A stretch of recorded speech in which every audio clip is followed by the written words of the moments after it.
One day, Moses delivered such an impressive sermon that all who heard it were deeply moved. Someone in the congregation asked, "O messenger of Allah, is there another man on earth more learned than you?" Moses replied, "No." Believing so, as Allah had given him the power of miracles and anointed him with the Torah. However, Allah revealed to Moses that no man could know all there is to know, nor would one messenger alone be the custodian of all knowledge. There would always be another who knew what others did not. Moses asked Allah, "O Allah, where is this man? I would like to meet him and learn from him." He also asked for a sign to this person's identity. Allah instructed him to take a live fish in a water-filled vessel. The point at which the fish disappears, he would find the man he sought. Moses set out on his journey, accompanied by a young man who carried the vessel with the fish. They reached a place where two rivers met and decided to rest there. Instantly, Moses fell asleep. While he was asleep, his companion saw the fish wriggle out of the vessel into the river and swim away. However, he forgot to relate this incident to Moses. When he awoke, they continued their journey until they were exhausted and hungry. Moses asked for his morning meal. Only then did his companion recall that the fish they had brought with them had gotten away. Hearing this, Moses exclaimed, "This is exactly what we are seeking." They quickly retraced their steps to the place where the rivers met and where the fish had jumped out. There they found a man, his face partly covered with a hood. One could tell by his aura that he was a saintly man. He was Al-Qaeda, the guide. Allah the Almighty narrates in the Quran, and, remember, when Moses said to his servant, "I will not give up traveling until I reach the junction of the two seas, or until I spent years and years in traveling." But when they reached the junction of the two seas, they forgot their fish, and it took its way, thought the sea was in a tunnel. So when they had passed further on, beyond that fixed place, Moses said to his boy servant, "Bring us our morning meal. Truly, we've suffered much fatigue in this, our journey." He said, "Do you remember when we rested on the rock? I indeed forgot the fish, none but Satan made me forget to remember it. It took its course into the sea in a strange way." Moses said, "That is what we have been seeking." So they went back retracing their footsteps. Then they found one of our devotees, under whom we had bestowed mercy from us, and whom we had taught knowledge from us. Moses said to him, "Here may I follow you so that you can teach me something of that knowledge, guidance and true path, which you have been taught by Allah." Qahida said, "Verily, you will not be able to have patience with me. And how can you have patience about a thing which you know not?" Moses said, "If Allah will, you will find me patient, and I will not disobey you in aught." Qahida said, "Then, if you follow me, ask me not about anything till I myself mention it to you." So the two went off, until when they embarked on a boat and the man, Qahida, made a hole in it. Moses said, "Did you make a hole in it to drown its people? Verily, you have done Imra, a munkar, evil, bad, dreadful thing." Qahida said, "Did I not tell you that you would not be able to have patience with me?" Moses said, "Call me not to account for what I forgot, and be not hard upon me for my affair with you." Then they both proceeded, till they met a boy. Qahida killed him. Moses said, "Have you killed an innocent person who had killed none? Verily, you have done a great munkar, prohibited, evil, dreadful thing." Qahida said, "Did I not tell you that you can have no patience with me?" Moses said, "If I ask you anything after this, keep me not in your company, you have received an excuse from me."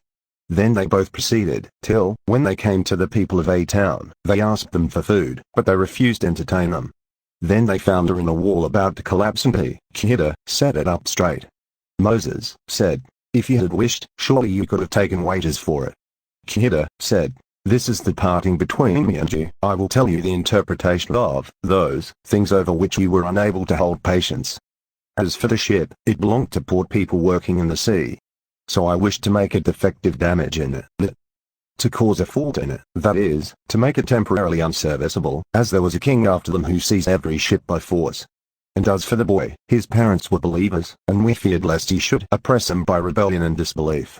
So we intended that their Lord should change him for them for one better in righteousness and new to mercy. And as for the wall, it belonged to two orphan boys in the town, and there was under it a treasure belonging to them. And their father was a righteous man, and your Lord intended that they should attain their age of full strength and take out their treasure as a mercy from your Lord. And I did it not of my own accord." That is the interpretation of those things over which we could not hold patience. The story of Moses and Al-Qaeda is also told in a hadith. Ubay ibn Ka'b told us that the Prophet, Muhammad, said, "Once Moses stood up and addressed Bani Israel. He was asked who was the most learned man amongst the people. He said, I. Allah admonished him as he did not attribute absolute knowledge to him, Allah. So, Allah said to him, yes, at the junction of the two seas there is a slave of mine who is more learned than you. Moses said, O my Lord, how can I meet him? Allah said, take a fish and put it in a container and you will find him at the place where you will lose the fish. Moses took a fish and put it in a container and proceeded along with his servant, boy, Joshua, Yusha ibn Nun, till they reached the rock where they laid their heads, that is lay down. Moses slept, and the fish, moving out of the container, fell into the sea. It took its way into the sea, straight, as in a tunnel. Allah stopped the flow of water over the fish and it became like an arch. The Prophet pointed out his arch with his hands. They traveled the rest of the night, and the next day Moses said to his boy, servant, give us our food, for indeed, we've suffered much fatigue in this journey of ours. Moses did not feel tired till he crossed that place which Allah had ordered him to seek after. His boy, servant, said to him, do you know that when we were sitting near that rock, I forgot the fish, and none but Satan caused me to forget to tell you about it, and it took its course into the sea in an amazing way. So there was a path for the fish and that astonished them. Moses said, that was what we were seeking after. So both of them retraced their footsteps till they reached the rock. That they saw a man lying covered with a garment. Moses greeted him, and he replied saying, how do people greet each other in your land? Moses said, I am Moses. The man asked, Moses of Bani Israel? Moses said, yes, I have come to you so that you may teach me from those things which Allah has taught you. He said, O Moses, I have some of the knowledge of Allah which Allah has taught me and which you do not know, while you have some of the knowledge of Allah which Allah has taught you and which I do not know. Moses asked, may I follow you? He said, but you will not be able to remain patient with me, for how can you be patient about things which you will not be able to understand? Moses said, you will find me, if Allah so will, truly patient, and I will not disobey you in aught. So both of them set out walking along the seashore. A boat passed by them, and they asked the crew of the boat to take them on board. The crew recognized al-Qaeda, so they took them on board without fare. When they were on board the boat, a sparrow came and stood on the edge of the boat and dipped its beak once or twice into the sea. Al-Qaeda said to Moses, O Moses, my knowledge and your knowledge have not decreased Allah's knowledge except as much as this sparrow has decreased the water of the sea with its beak. Then suddenly al-Qaeda took an adze and pulled up a plank, and Moses did not notice it till he had pulled up a plank with the adze. Moses said to him, what have you done? They took us on board charging us nothing, yet you have intentionally made a hole in their boat so as to drown its passengers. Verily, you have done a dreadful thing. Al-Qaeda replied, did I not tell you that you would not be able to remain patient with me? Moses replied, do not blame me for what I have forgotten, and do not be hard upon me for my fault. So the first excuse of Moses was that he had forgotten. When they had left the sea, they passed by a boy playing with other boys.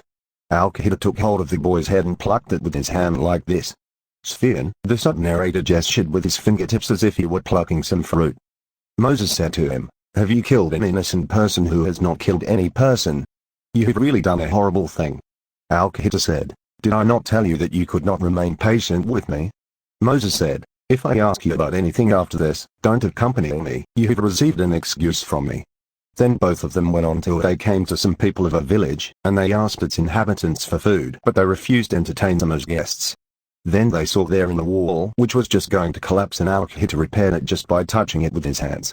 Sufyan, the sub-narrator, gestured with his hands, illustrating how Al-Qaeda passed his hands over the wall upwards. Moses said, these are the people whom we have called on, but they neither gave us food, nor entertained us as guests, yet you have repaired their wall. If you had wished, you could have taken wages for it. Al-Qaeda said, this is the parting between you and me, and I shall tell you the explanation of those things on which you could not remain patient. The Prophet added, we wish that Moses could have remained patient, by virtue of which Allah might have told us more about their story. Sufyan, the sub-narrator, said that the Prophet, PBUH, said, may Allah bestow his mercy on Moses. If he remained patient, we would have been told further about their case.